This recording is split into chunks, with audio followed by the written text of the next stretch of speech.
So, Paavo Lipponen, welcome to this studio at Kulturkontakt North in Helsinki. It's a pleasure to meet you again, and we are going to talk for the audience in the High North Dialogue in Bodø. 1 year ago, you received the award, the High North Hero, during the High North Dialogue. You were even the first one to get this prize. And you called it in your acceptance speech, you called it your Nobel Prize. So my first question, Paavo, is, has this prize meant anything to you? Well, first I'd like to apologize that I can't make it to Bodø this time, the High North event, because I'm convalescing. But we are Nordic ground here, and I have such a great memory of last year receiving the High North Hero Prize. It was one of the high points in my life, really. Well, I was joking that nobody is a prophet in his own land. So the more I value, and it was also noted in Finland. I had been working for a long time in Arctic affairs, actually already when I was Prime Minister, but also afterwards very intensively for the last maybe 3-4 years particularly. So that was a recognition that I really appreciated. It's great to hear. In the statement from the jury statement, among other things, they pinpoint that you have worked to increase the international attention about the economic opportunities that exist in the Arctic. Has the world begun to understand what kind of business opportunities that lies in the Arctic? Well, my latest work, that is a report I did with a Finnish colleague, was on an Arctic communications fiber cable from, say, North Norway via the northeastern route to Asia.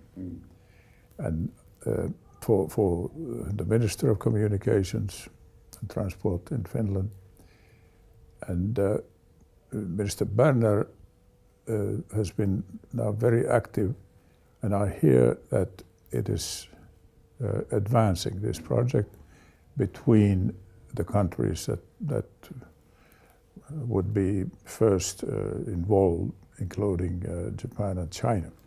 So this is not news that has been published, but it looks like it can be a success. That will be significant for European business, competitiveness vis-a-vis the United States, and the Asians can benefit, Russia. Of course, we need to note that Finland has a new updated Arctic strategy where the economic importance is noted. That's very recent. And even the European Union has drawn attention to the potential in the North, but it's still not valued enough. In one of your many contributions, Paavo, to among others the European Union, I'm particularly thinking about the strategic vision for the North. You map out a possible way for Europe in the North. Since you wrote this document, the European Union has specified its Arctic strategy, and the other day they agreed on their most recent statement on the Arctic.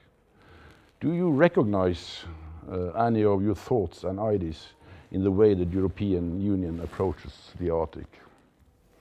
Well, just about a year ago, the Commission published its communication on the Arctic.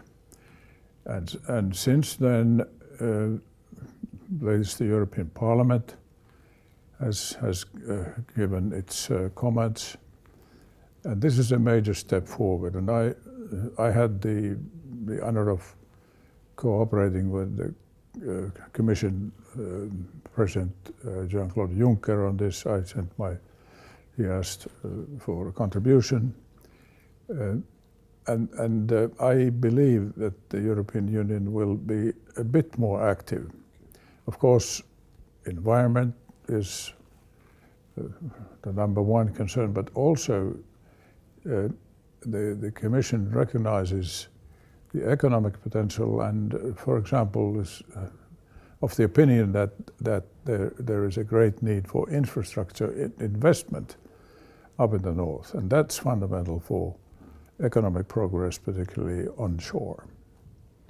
There is one debate going on in the European Union. It was rejected this time, but they wanted to ban oil and gas.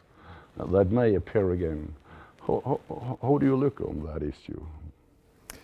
Well, I think it was wise of the European Parliament to reject this particular proposal because, you know, the environmental concern is absolutely legitimate, but the demonstration is not the right way because, for one thing, we need to involve Russia, the largest country in the Arctic, in cooperation. The United States, and I'll take an example. They wanted to ban heavy oil as fuel on ships. We've got the phasing out agreement in the Baltic Sea, for the Baltic Sea, where Russia is part. So this is the kind of approach we need. We can tackle these problems, but we need broad cooperation. When you talk about the Arctic, you always, or at least when I meet you, you're talking about the real heroes in the Arctic, and you name them as the reindeer herders, the fishers, the farmers, and trappers. My question to you, Paavo, how are their efforts valued in the international game about the Arctic?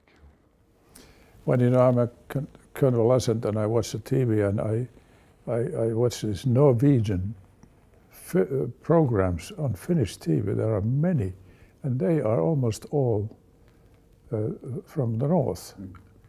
And also I follow Sami news. I've been involved in a small way, but in the Finnish Arctic Council Chairmanship Program, the indigenous peoples is one of the priorities, and I would say in Finland we could do more to secure the rights of indigenous people, and it's fantastic to see young Sami people from Norway, Sweden, Finland being so actively involved in their decision-making bodies. So I think we can expect more active indigenous influence. And you wish that welcome? Absolutely, I support it, and also they should have, in my opinion, in Finland, a better representation on the national level. Not just have their own councils, but have some sort of seat in Helsinki. And maybe that could happen in just a month. Finland takes over the chairmanship in the Arctic Council, and we'll have that for the next few years. What kind of expectation do you have to your own country as head of the Arctic Council? It's a big challenge. The government has been working already intensively on it. Already during the United States chairmanship, we have ambitious goals, but it's basic that we can secure continuation of the good cooperation that we've had in the Council, in the Arctic region on the whole, low tension. There's the Arctic Economic Council also, that's new. That's got a perspective. We're working on this, and there will be a Finnish chairman for that too. We would like to strengthen Arctic Council as an institution, and hopefully we could have more pragmatic approach agreements like the oil, how to tackle oil spills, search and rescue that we've got in place now, and research. Of course, to underline the importance of low tension cooperation, President Niinistö has the plan, and we've got the plan to have a summit, Arctic summit, to underline the importance and sort of the task is to keep the Arctic as a special zone. There will be different priorities, of course, in Arctic Council member countries. We still don't know what the policy of the Trump administration will be. Russia has become more active. We need Nordic cooperation. But it's looking up, and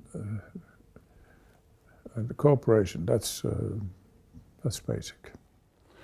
Since we met the last time, I think that was in St. Petersburg during the SPF conference, kind of Putin's Davos, if you could call it that. Since that, the situation between East and West has cooled even more, and we have got a new American president, Donald Trump. How do you look today at the cooperation between East and West? Well, I think from a Finnish point of view, it is important to have an open mind, to see what, for example, will be the Arctic policy of the Trump administration. They've got other things to do, other priorities right now. It is likely that environment will be less of a concern. Economic opportunities more. What we hope is that we can secure continuation of research cooperation. And there are some concrete measures we can take in the environmental field, which it's been demonstrated how harmful black carbon is.